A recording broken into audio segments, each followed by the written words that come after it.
Are sitcom laugh tracks real? Well, it depends on the sitcom. So there are two types. You have single camera shows and multi-camera shows. A single camera show might be like Modern Family, and it's shot either on location or on a soundstage with two cameras, even though they're called single camera shows. But it takes about a week to shoot them, so there's no audience. That'd take too long.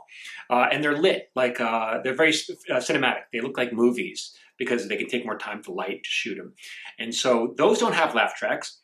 In the past, in like the 60s and the 70s, they often did, which is why, if you remember, like the Brady Bunch, that was a single camera show, and it had like a corny laugh track. It didn't even sound like laughter. It sounded like car horns or French horns or something weird like that. And you're like, what the hell is that? But for the most part, single camera shows don't have laugh tracks.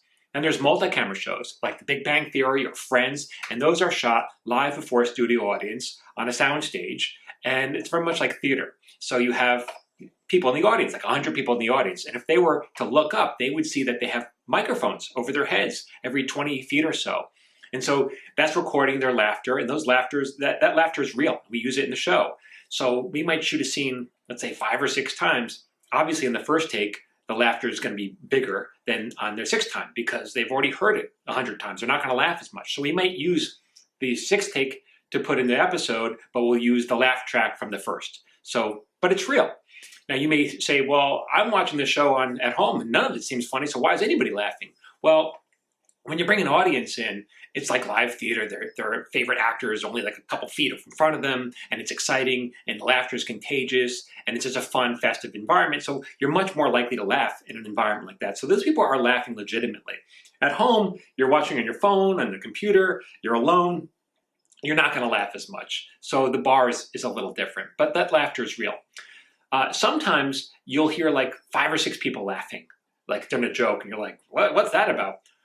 Guarantee those are almost always the writers laughing. The writers are always on the stage, right behind the cameras, but we're only feet away from the actors.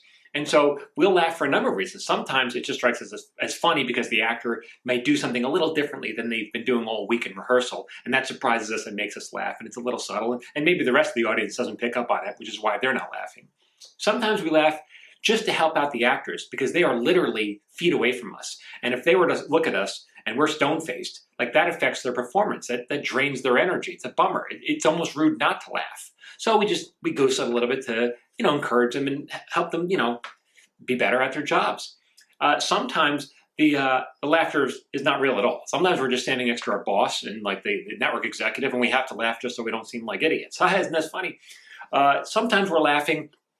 Sometimes the show is no good, but we're laughing just because we have to. And there's a number of reasons why the show might not be good. Maybe the actor is a star but not good at comedy, or maybe the star is also a producer of the show and they keep on dinging episodes that we want to do, and they make us do episodes that they want to do. Sometimes the show isn't good because the writers aren't very funny, and that's a whole different post altogether why that happens.